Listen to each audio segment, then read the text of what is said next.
Hello, welcome to Team Take. My name's Sam, and today we're going to be reviewing Batman from 1989, so let's get straight to it. Okay, so Batman sees Michael Keaton's Batman and Bruce Wayne go up against Jack Nicholson's Joker, and it was the film that kind of really kick-started the Batman franchise again after the series and film from the 60s. And what ensued obviously kind of went downhill, but for a lot of people this is the peak of the Batman films before the Dark Knight trilogy. And so I thought I'd give it a watch because I've never seen it. Obviously, it's quite highly regarded to some people, especially people who grew up around that time. So I thought I'd watch it, and I enjoyed it. I didn't enjoy it as much as I hoped I would enjoy it. I think, for me, the Dark Knight trilogy is just too high. It's not. I didn't grow up with the Dark Knight trilogy, so I'm not one of these people that is just basing it off what they grew up with. But I discovered them in about year 10, so a few years ago. But for me, this Batman film was decent, but it wasn't what I expected. I didn't enjoy it as much as I hoped to. But there are a number of reasons for that, and so I'm going to go through all of those. So what I did like about the film was I really liked Michael Keaton as Bruce Wayne. I thought he was a really good Bruce Wayne, and obviously when I talked at the beginning about how I wasn't majorly blown away by the film, I did like Michael Keaton as Bruce Wayne. I thought he was a really nice interpretation of the character. Obviously a lot less popular and well known around Gotham compared to Christian Bale's Bruce Wayne, and I liked that he kind of played him as a not mumbling, but that he kind of played him as a bit more awkward and again unknown around the people of Gotham, and that made him quite interesting. I really enjoyed the Bruce Wayne character. I also thought the score was really nice. That real gothic atmospheric music was great, and the Prince songs made for the film, I knew that they were made for the second film that Tim Burton did, but I didn't realise they were also done in this one. And so when Joker was kind of tearing at the museum with that music playing, I thought that was quite creative, quirky, and I really liked it. Obviously the set design was really nice, the gothic architecture and feel of it, and things like that. So there was a lot to enjoy about the film, style-wise, but for me, it didn't really feel like much happened. That might sound silly, but it just didn't feel like there was much plot, or at least there was, but it wasn't shown to you enough. I don't know. Just for me, it didn't feel like much happened. And, maybe I'm just used to modern day blockbusters where things happen every 10 minutes. But then again, I like a lot of films where not much happens. So I don't think it really is that. I think I just expected a bit more.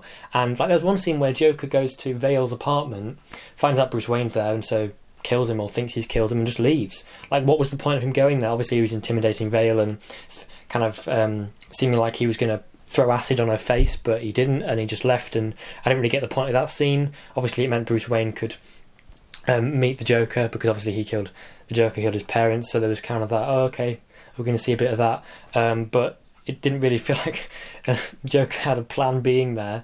And obviously I can't really criticise the film for Joker not having a plan, because he doesn't even, that's kind of the point of Joker. He's quite of an anarchist and doesn't tend to plan too far ahead, like in Dark Knight obviously. But I didn't feel like much happened. Obviously there was the spectacle at the end, and that was one of my complaints, but I would say the main reason I wasn't a massive fan of this film, and this next point is purely down to preference, is I'm not a fan of Jack Nicholson's Joker.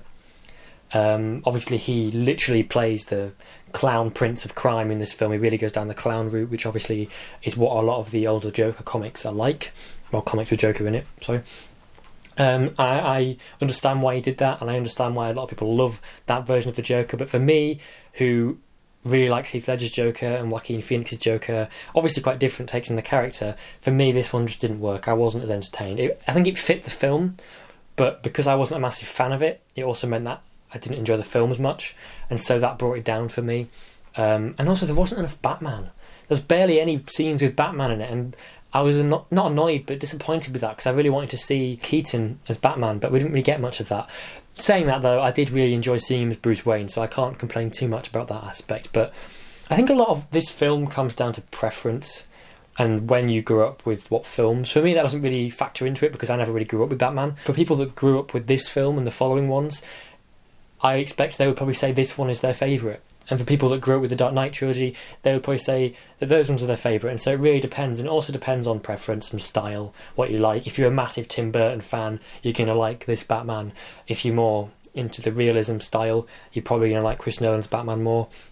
And for me, I like Chris Nolan's Batman more. It's not just down to me being a teenager in the 21st century who is used to all these amazing effects and more realistic films. It's partially that, I guess, but it's not just that, because I kind of went into it knowing what it was going to be like and trying not to let that alter my opinion on the film. But I didn't enjoy it as much as I hoped to, but again, that's kind of down to preference, and the fact that I wasn't a big fan of Nicholson's Joker. Although I still respect him playing the character, I still respect the film and its importance, and so I understand why a lot of people like it. I'm not saying he shouldn't, but my overall rating for this film would be a 3 out of 5. And I don't think that's too harsh, because on Letterboxd its average rating I think was a 3.6, and 3 out of 5 is still, over halfway on that rating scale. So I don't know, I think that's a fair enough rating. So yeah, my rating for Batman from 1989 is a 3 out of 5.